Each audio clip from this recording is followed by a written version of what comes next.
The Knightsbridge meeting room was steeped in the smell of inherited wealth and resentments far older than the building itself. Sir Richard Harrington sat at the head of the table, staring at his son-in-law the way one might look at a streak of dirt on a finely polished pair of Oxford shoes. Thomas Wright drew a slow breath, filling his chest with the aroma of costly oaken leather, an atmosphere that reminded him of a world he was never meant to belong to, or at least a world his father-in-law was convinced he could never enter. This moment had begun long before they ever stood in this lavish chamber, where each chair carried the price of a respectable middle-class car. Thomas was 65 now, his hair completely white, his hands coarse and scarred from decades spent in the steel mills of Sheffield. He had been married to Eleanor Harrington for 37 years. Together, they lived in a modest semi-detached house in Reading, roughly 1,600 square feet, with 2 bedrooms, a fireplace that groaned through winter nights, and the ever-present scent of neighbors' tea drifting through the walls. Eleanor and Thomas first met in 1984 at a soup kitchen during the Great Steel Strike. Eleanor, the young Harrington heiress, served soup with a smile warm enough to soften the harshest British cold. Thomas, then 26, and wearing a jacket worn thin at the elbows, fell in love with her at first sight. Richard Harrington made his position clear. His daughter was marrying far beneath her standing, and he announced that he was cutting all ties. Eleanor chose Thomas regardless. Yet there was something Richard never knew, a truth Eleanor herself had only recently come to understand. Thomas was not merely a poor laborer from Yorkshire. His grandfather had once been a silent partner in mining and steel enterprises. When the old man died in 1988, Thomas inherited everything: mining rights, land, and investments that soon began producing remarkable returns. By 1995, his wealth had grown to £40 million. By 2010, it had reached $800 million. And now, in the year 2026, Thomas Wright controlled a fortune estimated at around £1.2 billion. He had told no one. Not the men beside him at the factory, not the neighbors next door, not even his daughter Alice until her 30th birthday, and certainly never Richard Harrington. For 3 decades, Thomas quietly observed as Richard expanded Harrington Holdings. Richard viewed himself as a self-made business mastermind, never realizing that since 1992, Thomas had been discreetly purchasing shares in the company through anonymous shell corporations. 5% here, 10% there, always handled by elite London law firms and offshore trusts. By 2005, Thomas owned 47% of Harrington Holdings. He was the largest shareholder, the unseen force approving every bailout whenever Richard faced financial strain. Richard took immense pride in his empire, oblivious to the fact that its foundations were built with the money of the very son-in-law he had always scorned. At first, Thomas's involvement was purely strategic. Harrington Holdings was undervalued and full of potential. But as years passed and Richard's disdain never softened, it became something more, a quiet safeguard, a final card Thomas kept hidden, never intending to reveal it until this very day. It began with a phone call from Eleanor. Her voice was tight, as though she were fighting tears. "Father wants us to come for dinner," she said. "All of us. He says it's very important." In 37 years of marriage, Richard had invited them to a family meal only 4 times. Eleanor's mother's funeral, Alice's graduation, and Eleanor's 50th birthday, an evening he spent speaking to other guests instead of his own daughter. And now, this gathering. Thomas knew it was anything but a warm reunion. Standing in the hallway of their Reading home, he adjusted a tie bought from a discount shop while looking into an old mirror. Beneath his worn coat stood a man capable of shaking the London Stock Exchange with a single phone call. Richard wanted one final display of dominance before officially passing on his empire. This time, however, Thomas would no longer remain silent and endure the insults. His heart stayed steady, beating with the calm of a steelworker used to furnace heat and the slow patience required to temper metal. He took Eleanor's hand and felt the faint tremor in her fingers. "Don't worry," he murmured. "No matter what happens, we'll face it together, just as we have for the past 40 years. They entered the Surrey mansion, where luxury cars already lined the drive. Richard stood waiting, rigid and commanding even at 80. His white hair was perfectly groomed, his bespoke suit worth thousands, a Rolex gleaming beneath the chandelier. He did not bother to meet Thomas's eyes or offer a handshake. Instead, he addressed Eleanor alone, commenting that she looked well, as if the man who had protected her for nearly 4 decades did not exist. Thomas quietly took a seat at the far end of the long oak table, where shadows seemed to consume his plainness. In Richard's mind, Thomas remained nothing more than a poor worker from Sheffield, a blemish on the proud Harrington name.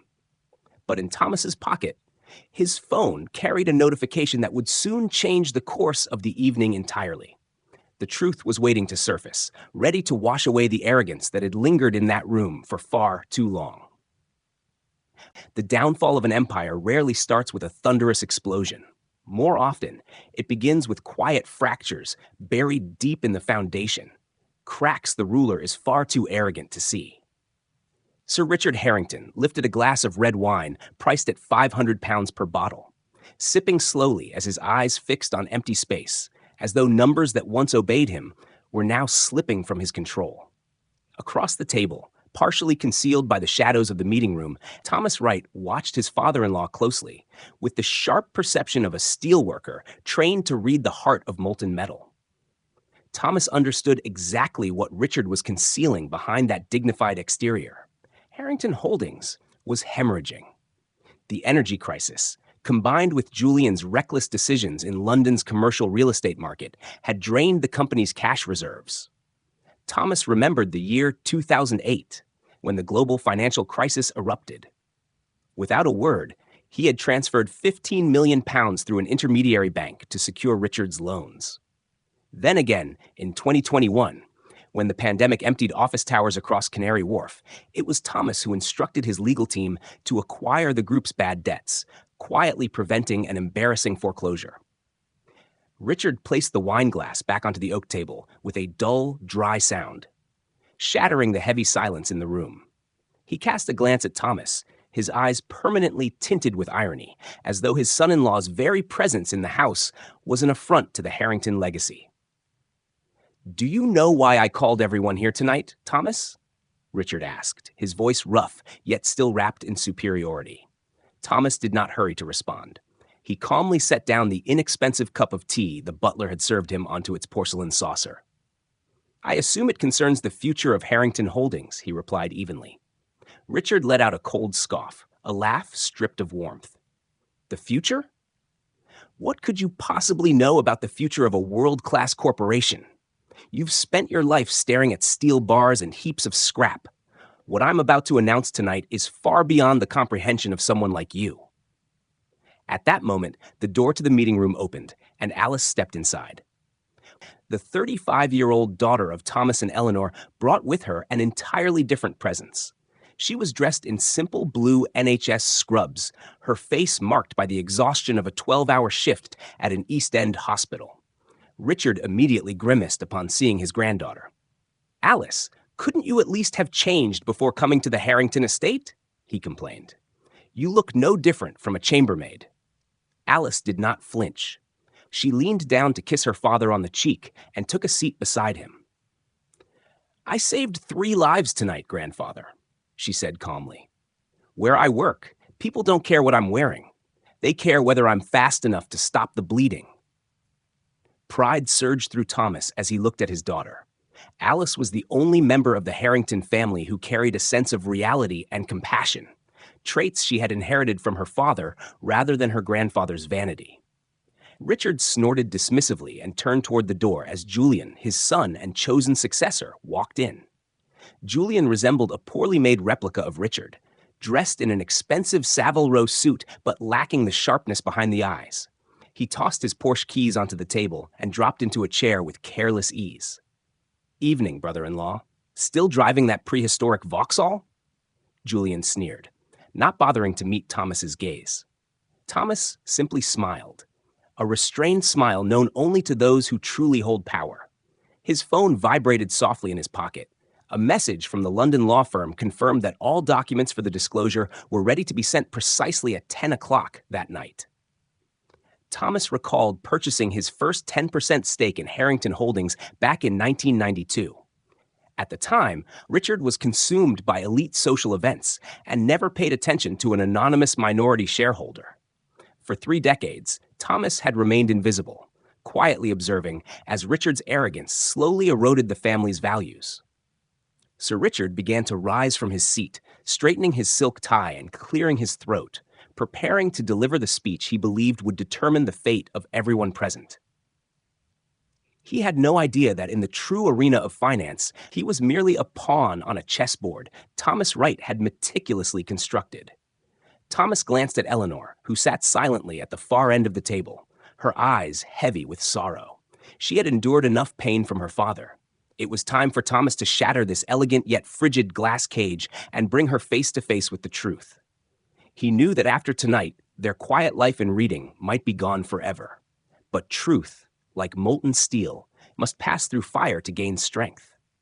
Richard began speaking, of glorious achievements and legacy, of Julian assuming the role of CEO the following year.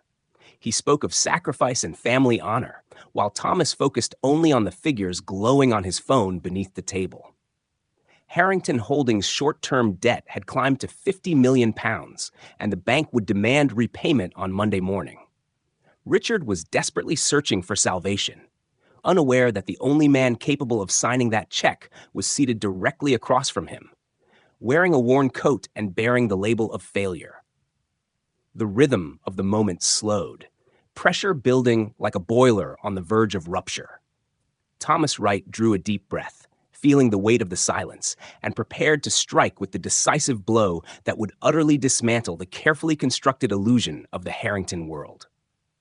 The glow of beeswax candles flickered across the antique silverware in the Surrey mansion, yet it did nothing to soften the icy tension that hung over the long dining table set for 12.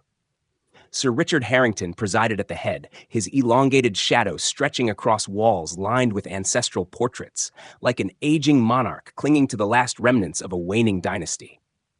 At the far end sat Thomas Wright, beyond the reach of the chandelier's light, keenly aware of the deliberate isolation his wife's family had imposed on him for 37 years. In this place, worth was not measured by kindness, but by the polish of silver cutlery and the pedigree of one's education. Thomas, in his worn coat and with hands marked by years of labor, stood out as a jarring note in an otherwise opulent symphony. Julian Harrington shot a scornful glance at Thomas's coat, carefully pressed yet unable to conceal the creases of age. "Hey, Thomas, I heard that old steel mill of yours in Sheffield got torn down to make way for low-cost housing," Julian said, his tone triumphant as he carved into a rare steak with deliberate cruelty. "Seems like a fitting end for things that are obsolete, wouldn't you say?" Thomas did not raise his eyes, chewing slowly on food that tasted of nothing. "Perhaps, Julian," he replied quietly but firmly, "but sometimes old foundations are the only things left standing when glass towers come crashing down." Julian hesitated for a brief moment before arrogance rushed back to fill the silence. Richard Harrington remained unaware that his favored son had just funneled £20 million of corporate money into a Middle Eastern venture capital fund. Thomas had read the confidential report only 2 hours earlier. He knew Julian was on the edge of disgrace, and that tonight's display was nothing more than a clumsy attempt to disguise the rot within. Richard glared at his son-in-law, Thomas's calm silence fueling his irritation. He despised that composure, loathed the fact that Thomas never bowed before wealth. To Richard, poverty was a moral failing, and Thomas represented the humiliation he had been forced to tolerate within his family for decades. At that moment, Alice entered the room, her breath still tinged with the scent of hospital antiseptic. She did not apologize. Instead, she went straight to her mother, Eleanor, who sat quietly with eyes reddened from holding back tears. "Good evening, everyone. Sorry I'm late. The surgery took longer than expected," Alice said with certainty. Richard slammed his palm onto the table, rattling the crystal glasses. "You always have an excuse, Alice. A Harrington woman should arrive on time for important family occasions, not bury herself in East End slums saving people with no future." Alice met her grandfather's stare without fear. "Those people do have a future, sir. They just don't have offshore bank accounts to buy fake respect." Under the table, Thomas felt Eleanor squeeze his hand. She had endured enough. Each of Richard's words cut into her like a blade, wounding the woman Thomas loved more than anything. His mind drifted back to 1987, when he had stood before this very mansion to ask Richard's permission to marry Eleanor and give her a good life. Richard had laughed and dismissed him as a mere welder chasing an empty dream. What Richard never knew was that same year, Thomas had acquired the intellectual property rights to a new metallurgical process, earning his first £5 million within 6 months. Thomas had chosen secrecy so Eleanor would love him for who he was, not for the size of his fortune. But watching his wife belittled now, he realized that humility had served its purpose. The dinner dragged on under unbearable tension. The clink of cutlery against porcelain sounded cold and sharp, like swords colliding in a ruthless duel. Julian boasted endlessly about lavish developments in Chelsea and Knightsbridge, eager to impress his father with a facade of business sophistication. He had no idea that every boast revealed his ignorance of real market forces. Thomas listened in silence, cataloging each mistake. Holding 47% of the shares, he knew that other investors were growing impatient with the Harringtons' mismanagement. With every passing second, Thomas sensed the collapse approaching. The pace quickened as Richard rose to refill his wineglass. He surveyed the room, the Turner painting, the self-satisfied faces around the table. "I have devoted my life to protecting the Harrington name," Richard proclaimed, his voice heavy with self-admiration. "And I will not allow anyone, especially those without our blood, to stain our reputation." His stare locked onto Thomas, a wordless declaration of hostility. Thomas answered only with a steady gaze. He knew that in less than 15 minutes, the truth would surface. An email would land in Richard's private inbox, and this fragile world of crystal and illusion would shatter. Thomas looked at Eleanor and saw silent tears slipping down her cheeks. She was not crying for herself, but for the injustice her husband and daughter were forced to endure under their own roof. His heart tightened. He had kept his secret to preserve peace, but peace could not exist where contempt and abuse ruled. He clasped Eleanor's hand, sharing strength forged in palms that had once tempered thousands of tons of steel. "Just a little longer, my love," he thought. "Justice may be slow, but when it arrives, it will be brilliant and unyielding, like molten steel in a furnace." The meal ended with an overly sweet dessert, though the aftertaste was bitter with deceit. Sir Richard gestured for everyone to proceed to the library, where he would make what he believed to be the most important announcement of his life. It was there precisely that the true collapse would begin. The massive oak doors of the library slammed shut like a final verdict, sealing everyone inside a suffocating chamber of ambition and betrayal disguised as aristocratic dignity. Sir Richard Harrington stood before the flickering fireplace, his back straight, the flames dancing coldly in his eyes like sparks of cruelty. This was the moment he had waited decades for, the moment to formally discard those he believed were blemishes on the flawless Harrington bloodline. Thomas Wright leaned against an old bookshelf, his fingers brushing lightly over the leather-bound volumes, sensing the rot hidden beneath their elegant covers. He knew every book, every polished piece of furniture in this room was part of the trap Richard had unknowingly built for himself. "I am 71 years old now," Richard began, his voice echoing through the high-ceilinged room like distant thunder. "It is time to enact the succession plan. I built Harrington Holdings from nothing into one of London's most powerful commercial real estate groups, but I cannot live forever." He paused deliberately, savoring the hunger in Julian's eyes. Julian stepped forward at once, attempting humility while greed gleamed unmistakably in his gaze. "I won't let you down, Father," Julian proclaimed solemnly. Richard nodded, a satisfied smile briefly crossing his lips before he turned his sharp gaze toward Eleanor and Alice. "Of course, this affects you as well," Richard continued, his voice growing colder, more calculating. "Julian will assume full control as CEO. Eleanor, after 37 years as my daughter, I have decided to grant you 1% of the corporation's shares, enough for tea and biscuits to support your simple life in Reading." Eleanor froze, her face draining of color as if struck. 1% for a lifetime of sacrifice and loyalty. And Alice. Richard turned to his granddaughter. You will receive a cash sum of £250,000. However, this will only be paid if you resign from that disgraceful NHS job and become Julian's assistant. This family does not need saints wasting themselves in slums. Alice's fists clenched, her eyes burning with fury, but Thomas gently placed a hand on her shoulder, silently urging restraint. Yet the humiliation did not end there. Richard turned to Thomas, meeting his son-in-law's eyes with a contemptuous form of mercy for the first time in 37 years. Thomas, I know you spent your life in steel mills and now have nothing. I've arranged a position for you in the infrastructure management department at Harrington Holdings. It's a low-level facilities maintenance and cleaning oversight role. The salary is £30,000 a year. At 65, you should be grateful anyone is willing to hire you. The retirement benefits are reasonable, enough to ensure you won't burden Eleanor in old age. The room fell into a deathly silence. Julian sneered, his laugh slicing through the air. Did you hear that, Thomas? It's a real opportunity. $30,000 a year is far too much for someone who only knows how to weld iron. Eleanor shot to her feet, her voice shaking with rage. Father, enough! Thomas doesn't need that job, and we don't need your pity. Thomas gently guided her back into her chair, his expression unnervingly calm. Let him finish, my love, he whispered, his voice carrying the terrifying stillness of a sea before a storm. Richard looked pleased, convinced he had achieved total victory. He believed he had just granted a tremendous favor to the man he despised most. You'll start in January, Richard ordered. You'll report directly to Julian. I expect punctuality and the work ethic of a true laborer. Can you manage that? Thomas slowly straightened, buttoning his worn coat with unusual solemnity. That is a very thoughtful offer, Richard, Thomas said clearly, but I must decline. Richard frowned, his white brows lifting in disbelief. Decline? Do you understand what you're saying? You have no education, no skills for the modern economy. I'm offering you a lifeline.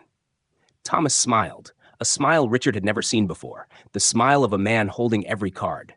I appreciate that, Richard. But I am quite content with my current circumstances, and I believe there is a serious misunderstanding here about who truly needs a lifeline in this room. Julian attempted to speak, but Thomas raised a hand to silence him. Richard, for 37 years you have looked down on me as a failure. For 37 years you explained to your partners that your daughter married a poor laborer, a shameful secret. Yet you never questioned why your company always received anonymous investments at the perfect moment. You never wondered why banks consistently loosened credit during Harrington Holdings' darkest hours. Thomas pulled his phone from his pocket, the screen illuminating with a new notification. It is 10 o'clock, Richard.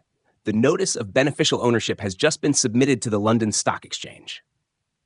Richard's face drained from crimson to ash as the alert appeared on his computer screen. His hands trembled as he reached for his reading glasses. What is this? He whispered, fear cracking his voice. That, Thomas said, each word striking like a hammer on molten steel, is the truth about Harrington Holdings.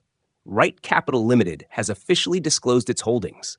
Wright Capital owns 47% of this corporation, and I, Thomas Wright, am the sole owner of Wright Capital.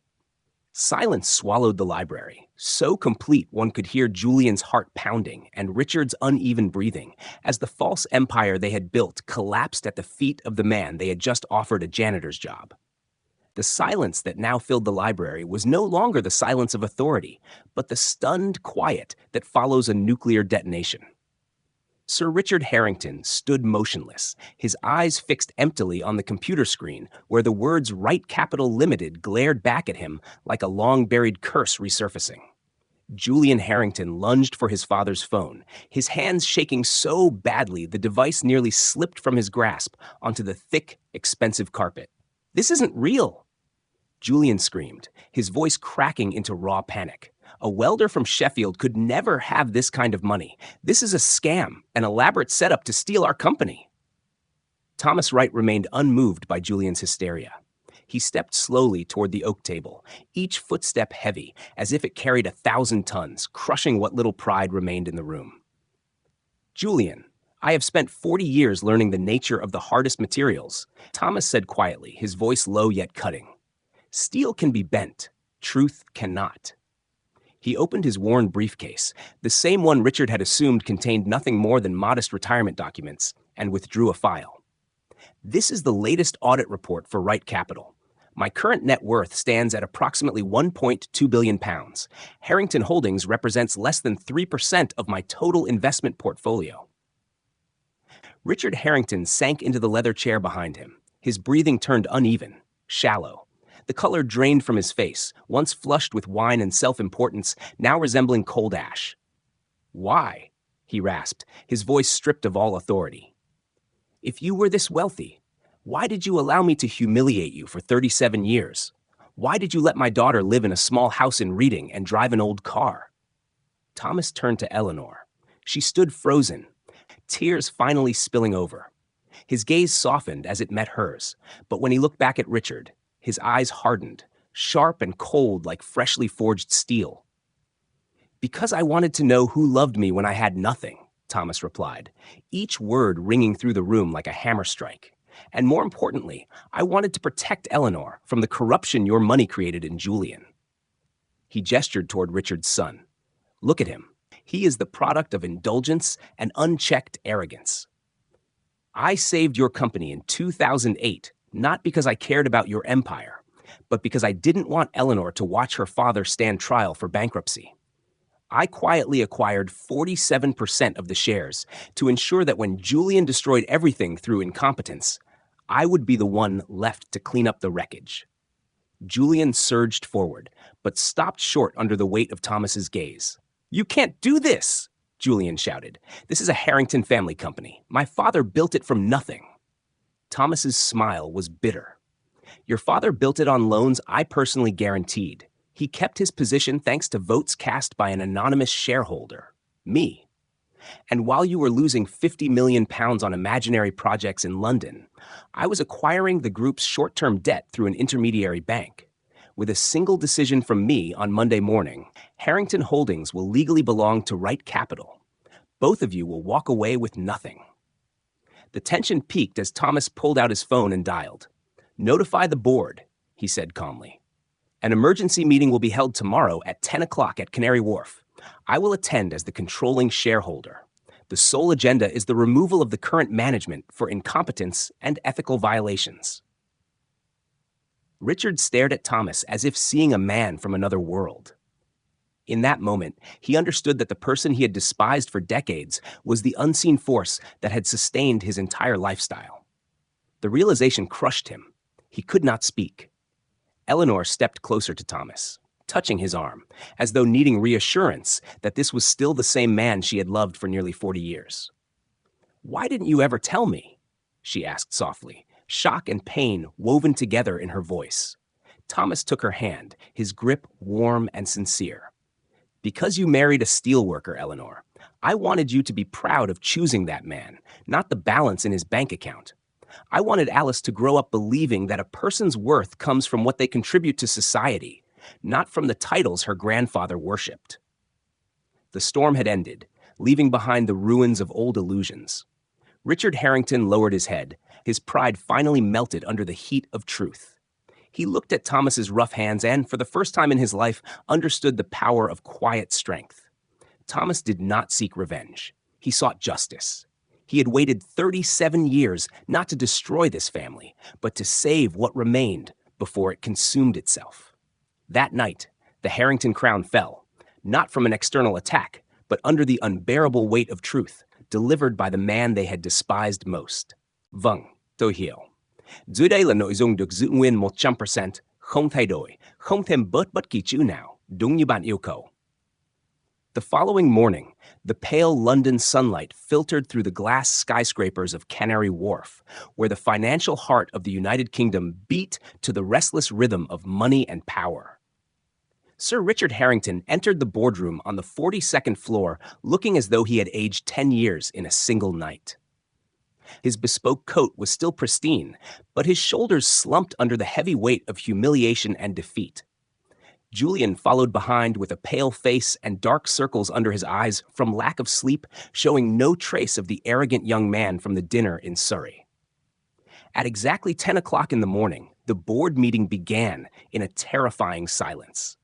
All the major shareholders were present, their eyes fixed on the empty chair at the head of the table where Thomas Wright stood, observing the River Thames through the large glass window. Thomas turned around, still wearing his old coat from Reading, but his presence now radiated an authority that made the entire room hold its breath. He did not sit in the chairman's seat, but chose an observer's position to the side. Richard looked at his son-in-law, his lips trembling as he opened the prepared resignation documents. I, Richard Harrington, officially resign as chairman and CEO of Harrington Holdings, effective immediately, he read in a hoarse voice, each word like a hammer nail in the coffin of the illustrious career he had once taken such pride in. Richard admitted to his management failures and announced that Julian would also vacate his position as executive vice president. A stir of whispers rose among the board, but was quickly silenced as Thomas stepped forward. Thomas did not seek to devastate what remained of the Harrington family. He announced that Wright Capital would appoint a professional CEO, completely independent of the lineage, to restructure the company. He allowed Richard to remain in an honorary advisory role, with a salary sufficient to maintain his life in Surrey, but with absolutely no power to interfere in business decisions. When the meeting concluded, Richard lingered in the empty room, watching Thomas pack his documents. "Why did you do this?" Richard asked, his voice filled with bitterness mixed with curiosity. "You could have destroyed me completely. Why leave me a way out?" Thomas paused, looking his father-in-law straight in the eye. "Because it was never about revenge, Richard. It was about protection. I protected my family from your arrogance, and I protected Eleanor from the pain of seeing her father with nothing. You won in the world of numbers, but you lost in the world of love." Richard bowed his head, realizing for the first time in his life that he had been wrong about everything. The years he spent despising Thomas were actually years spent despising the only man strong enough to keep his world from shattering. "I was wrong about you, Thomas," Richard whispered before turning to walk away into the shadows of the hallway. Thomas left the shimmering glass building to return to his old Vauxhall. Driving back to Reading through the characteristic English drizzle, he felt an immense sense of relief. The battle was over, and the truth had been set free. A few weeks later, life for the Wright family had changed in ways that money could not buy. Harrington Holdings began to flourish under transparent management, no longer plagued by bad debt settlements or phantom projects. Eleanor no longer had to endure taunts about her husband whenever she visited home. She began using a portion of the wealth Thomas gave her to establish a scholarship in her name in Sheffield, helping working-class girls gain the opportunity to attend university. Alice also received a massive grant to expand her network of charity clinics in the East End, where she could save thousands more lives without worrying about funding. As for Thomas and Eleanor, they still lived in their small house in Reading. They still shared afternoon tea and tended to the back garden when spring arrived. The £1.2 billion remained in the accounts, but to them, it was merely a tool to ensure security and help others. Their true wealth lay in the quiet mornings when Thomas made omelets for breakfast, in their walks, under the rain, and in the respect they had shared for over 40 years. Thomas had proven that the strongest man is not the one standing at the top of a glass tower, but the one who can maintain his dignity and love even when looked down upon by the world. Richard Harrington had spent his life chasing fame and recognition, only to realize he had lost his daughter's respect in the process. He had everything money could buy, but lacked the most precious thing, which was peace of mind. Thomas, on the other hand, had learned that lesson long ago at a soup kitchen on a November evening, from a woman serving soup with a smile as warm as summer. There are those who measure wealth in pounds, but Thomas Wright knew he was richest in the moments when money became completely meaningless. The story of Thomas Wright is a reminder that we should never judge a person by their appearance or social status. Sometimes true giants are hiding under old coats and living the simplest lives. What do you think of Thomas's actions? Was 37 years of silence a form of great patience or unnecessary endurance? Leave your thoughts in the comments below so we can discuss the true value of wealth and self-respect. If you love stories about silent heroes and dramatic reveals like this, please hit the like button and subscribe to the channel to support us. Don't forget to turn on notifications to be the first to follow our next compelling scripts. Thank you for listening, and we will see you again in our upcoming emotional journeys. Nếu bạn cần so sánh từng chữ với bản gốc, kiểm tra 100% trùng khớp để đăng YouTube Shred AI Checker, hoặc chỉ định chỗ không được sửa dù là dấu chấm, bạn cứ nói, tôi sẽ làm đúng theo yêu cầu.